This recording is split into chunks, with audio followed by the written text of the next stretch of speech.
Hello everyone, Old Guardian here. Molten Core is coming to Warcraft Rumble tomorrow for the third time, so third clear of Molten Core, and just before Molten Core arrives, Blizzard released a new patch, and that new patch is going to buff Molten Core by a lot, so you might not even be able to clear it anymore, or you might need some different strategies. Let's take a look at the buff details. First of all, we underestimated the effectiveness of executing cooperative content.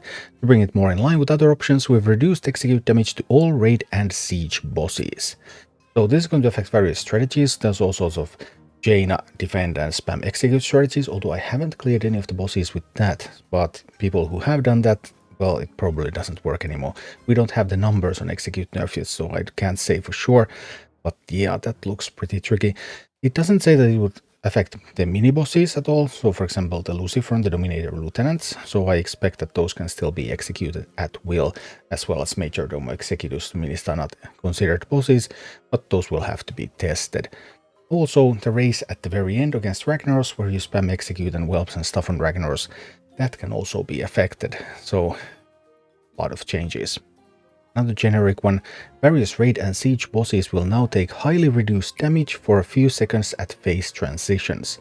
So this is going to have a huge effect on all sorts of aggressive strategies, because you're trying to kill the boss and just skip the phases, and then the boss suddenly takes reduced damage, and it's going to take much longer for you to kill the boss. Also, the final race against Ragnaros, it was quite important to place Whelpex there right before the phase transition, and then when Ragnaros makes the transition, Ragnaros for a while does not attack the whelps, so the whelps get a lot of damage in. But now this reduced damage at phase transition probably means that this whelp strategy is not going to help you against Ragnaros anymore, so another thing that makes it more difficult to raise Ragnaros in the last phase. Then boss-specific changes. Magmadar fixed an issue with some minis outraging Magmadar and moved the AoE clear from the end of the phase transition to the start of the phase transition. So this nerfs the Meatwagon strategy against Magmadar. Meatwagon was previously able to just shoot at Magmadar and Magmadar would not respond, but now Magmadar will aggro onto those Meatwagons. And when you combine this with the execute nerf, then you have to work to deal the damage to Magmadar, because you can't execute Magmadar as easily, and you can't Meatwagon Magmadar as easily. Hopefully execute still works on the core hounds, I suppose, because they are not considered bosses, they are considered regular troops.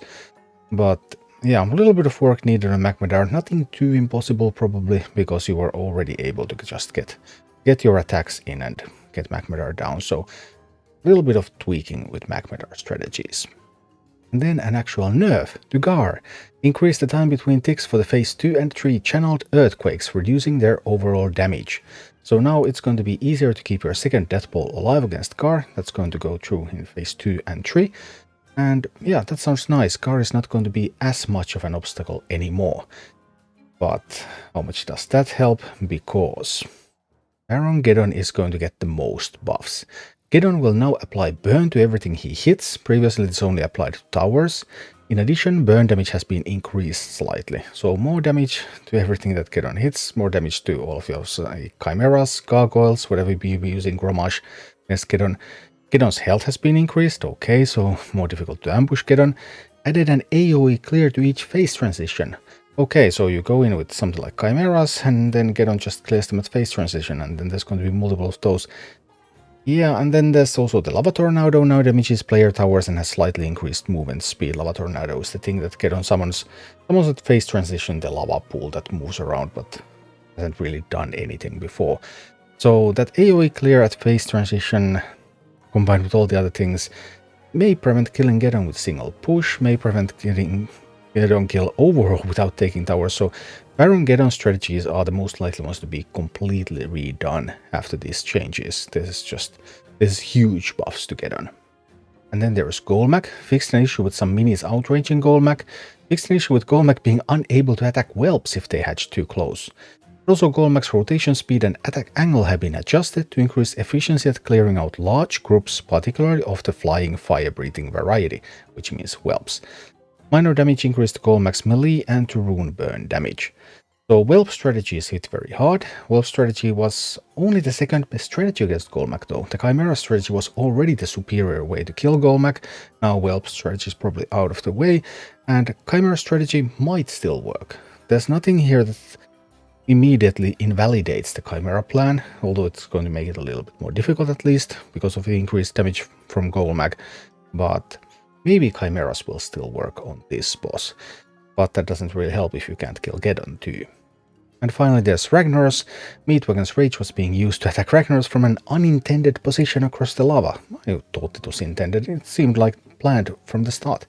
Anyway, while this was not originally desired, we appreciate the strategy and the creative use of the mini. Rather than outright fix this, we made it more difficult to pull off for extended periods. After all, standing by the lava too long should have consequences. So from now on, when Meatwagon closes to the lava pool, when it's in the position where it's shooting at Ragnaros, after a few seconds it starts to burn, and that burn tick is going to kill it eventually. So Meatwagon only has a few shots in, and what does that mean? Well, it's going to be harder to deal damage across the lava lake, because you have to replenish the Meatwagons more often. But you had some excess damage with the Meatwagons usually anyway. Like one player with Meatwagons was enough, so you can just keep feeding Meatwagons there. That's not going to be a huge problem, so it might be fine. It's also going to hurt the sun's phase transition, because previously when Ragnaros submerged, then the Meatwagons started moving towards the tower and past the tower and against the suns. And Meatwagons are really good against the suns. So having access to those couple of Meatwagons that were already there, waiting for the suns and just ambushing the suns was really good. And you might not have them anymore, because if they are there, then they're going to have the burn tick and then they are just going to die. So more difficult transition, and Ragnaros also, all the other changes, the phase transition change, the reduced damage there, and the execute change. Ragnaros is getting some major buffs. Golemagg, Whelp strategy, just going to not work anymore. Baron Geddon getting huge buffs, Magmadar getting some buffs. Yeah, Blizzard is going hard in on players, making two good strategies to defeat these bosses. But we'll see how it goes. Molten Core comes tomorrow. I'll get right to testing and see if I can come up with some new plans to defeat especially Baron Geddon and then Ragnaros. Thank you for watching. Click like and subscribe if you enjoyed this, and a special thanks to all of my Patreon supporters, YouTube members and Twitch subscribers who make all of these videos possible.